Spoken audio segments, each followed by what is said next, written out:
Hey guys, what's up? It's Amina. So today I'm actually going to be doing something a little bit different. I'm going to be talking about iron deficiency and how it can affect hair loss. Anemia is when you have a low count of red blood cells. The type of anemia that I have is iron deficiency anemia. There's different kinds. Not everybody's iron deficient, but I believe that is the most common. And a lot of women can become iron deficient in their lifetime, but they usually can bounce back up. It's usually not a problem for most women. Now, for some women like me, it becomes a problem. I'll just start this off with my own story. I have iron deficiency anemia and it's chronic. It happens very slowly over time. Here's the thing, you don't always know that you're anemic. Like for me, for example, I was such a busy body. I was always trying to go to school and work and do 1,000 things at the same time. I didn't even realize that I had became anemic. So one day I had just went to the doctor for a regular checkup and, was ready to go back out, get back to work and school.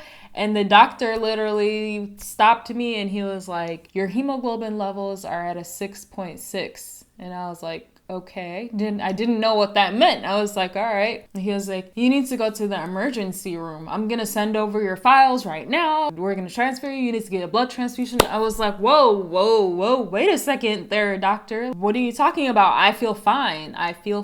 And he was like, you do? He said, your blood levels are dangerously low. The normal range is between 12 to 16. We start doing blood transfusions at anything below 8. So he made me go to the emergency room. At the time, I remember feeling completely healthy and I didn't understand how I was anemic, to the point where I had to go get a blood transfusion. In college, everybody's always tired. So for me, I did feel tired and a little fatigued, but I didn't think it was a big deal because, that's college. That's how you live in college. But looking back on it, I do remember two very specific instances that would have been a big sign for me. One of them was I had a class all the way on the 3rd floor. So it was up 3 flights of stairs. And normally I can walk those stairs. Now, I'll be a little bit tired by the top because I'm so out of shape. But this one particular day, I had to stop. I couldn't do it. I think I made it 2 flights and I couldn't do it. And I felt like I was gonna faint and I felt really weak and like I was getting sick. I remember that time very specifically because I joked about it and I laughed and I was like, wow, I'm so out of shape. I can't even go up 3 flights of stairs. But that's not what it was. The second time that I remember very specifically was that I was trying to work out with one of my friends. I started to feel very weak and my ears were hurting. They were stinging as I'm trying to run. And I felt like I was gonna get sick and I was like, yeah, I can't do this. I can't work out. Those 2 instances, it happened right before I had went to the doctor, and that was probably signs my body was trying to tell me you don't have enough red blood cells, you don't have enough oxygen going in your body, stop. But yeah, anyways, I did go to the hospital. I had to get a blood transfusion, 2 bags of blood. I found out that my blood type is O positive. This is besides the point, but I learned that day that you can't actually have a close relative give you blood because my sister was gonna give her blood. We're all O positive in my family. So my sister was gonna give her blood so that I can use it. And I was like, yeah, that's great because I'd rather have her blood than a stranger's blood. But the doctor has told me that it can actually cause a really serious condition and you could die. I was like, what? He said something like the blood being so similar might cause something and it's actually better to get it from a stranger. So, learned something new that day. Anyways, I got my 2 bags of blood. I was great. No reactions. Nothing happened. Went home. The doctor told me actually just to go to the store and buy some iron pills because that will be the cheapest thing for me. I followed the doctor's orders, went and got my iron pills from the store, bought the cheapest ones that I could find because I was a college student. And after one day, I was like, no. For those of you guys that are anemic out there, you know that iron pills hurt your stomach. Iron pills are really harsh. They hurt your stomach and they can cause constipation. And for me, every time I took one pill, my stomach was in so much pain. I was working and going to school. I did not have the time to be trying to deal with a stomach ache every single day. So I was like, okay, these pills are not working, let me try something else. So I tried to get a different brand, but the same thing happened. My stomach was just really very sensitive to the iron pills. And I was like, okay, I can't take these iron pills. So I actually called my doctor and told him that these iron pills from the grocery store are not working for me. My stomach hurts every single time I take the pill. No matter what I do, you know, I've tried to take it with food. I've tried to take it with a lot of water. I've tried everything. It still was hurting my stomach. So the doctor actually gave me something else. I believe it was slow ferrous sulfate, or they call it slow iron. And it's supposed to like digest slowly so that you're not going to have a stomach ache and all the other crazy side effects. I took those pills for like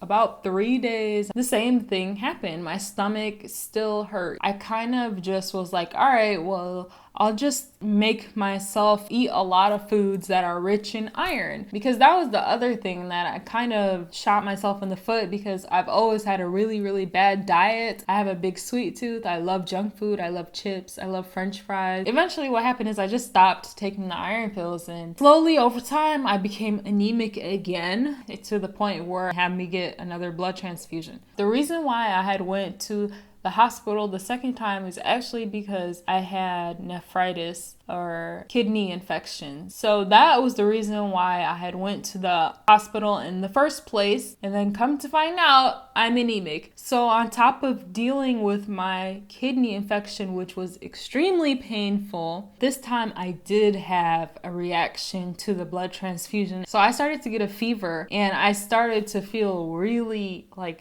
bad, really hot, and the fever would not go down. For some reason, my body was just not accepting this blood. I don't know if it was the blood. I don't know if it was just my body at the time, but it just didn't want to accept this blood peacefully. Yeah, so after that, I learned my lesson, and I was like, oh, I need to start taking this seriously. You know, I don't want to be in the hospital again. I went to Whole Foods this time. I was like, let me get me some good quality iron pills, and maybe that will help me so that my stomach doesn't hurt anymore. Started taking the pills, and again, they were hurting my stomach, and they were causing some other symptoms as well. And so at that point I kind of just was giving up, and I was like, I don't know what to do. I've been doing research for a long time, and I found this natural doctor. They had recommended these pills, which I'm gonna get right now. They recommended these pills for me, and I went ahead and bought one, and it's the Mega Food Blood Builder. It's an iron and multivitamin dietary supplement, and this is different from all the other pills because you just take one of these a day, and it doesn't matter if you ate or if you didn't eat. It could be on an empty stomach. It could be whenever. How do I show this so it doesn't drop? This is what they look like. There you go.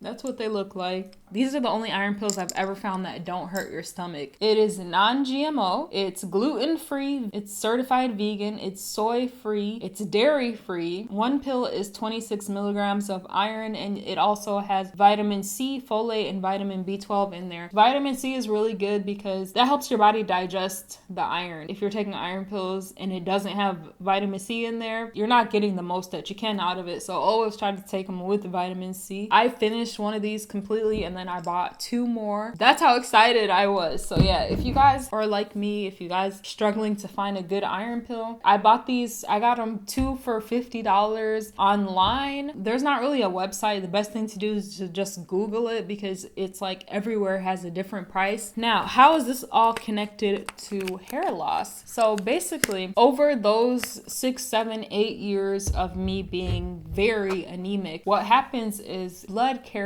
oxygen to all of your organs in your body. When you're anemic to the point where, you know, you need blood transfusions, your blood is only trying to support the most important, the most vital organs. So the last thing that it's thinking about is trying to save your hair. So I couldn't put it together for years and years and years. I was trying to figure out why is my hair getting so thin, especially the ends. The ends were completely see-through from here to here. No matter what I did, the ends were so so thin, and I thought it was heat damage, and I would cut it off and it would grow back exactly the same. And no matter what I did, it always grew back super, super thin. And I chalked it up to genetics. I was like, my dad has thin hair. Maybe I'm just getting my dad's hair. Now I really believe it's all because of being anemic for that long of a time period. My hair was literally falling out because I didn't have enough red blood cells to put nutrients. I think that I finally found an answer to why my ends were so thin. You know how everybody used to always say, oh, she doesn't have no edges. That was me, but it was like, oh, she doesn't have no ends. Like, where are the ends of your hair? My hair is growing back nice and thick. Definitely, I can tell the difference. My hair is growing back thicker. It's growing back faster than it was before. When it comes to anemia, there's really a lot of symptoms that I feel like they don't help you, like, because it's like fatigue. Yeah, everybody's fatigued. But the two that I feel like really stand out, if you are cold all the time, you're probably anemic. And like me, I'm cold. I'm cold all of the time. Even I don't like AC. When people put AC on in the car, I turn the vent away from me or I turn it off. I don't like that super cold air. I actually like the feeling of the sun on my body. Like it feels so good, you know? And I hate the cold. I can't deal with cold, especially AC or like artificial cold air. Another thing, if you feel very faint, if you feel dizzy a lot of times, that's due to lack of oxygen, which could mean that you're anemic. It would happen to me so many times where I literally just get up and I would feel very dizzy. Those are the biggest symptoms that I say look for. But anyways, that's it for this video. Hopefully y'all enjoyed it, and I will see you guys in my next video. Bye!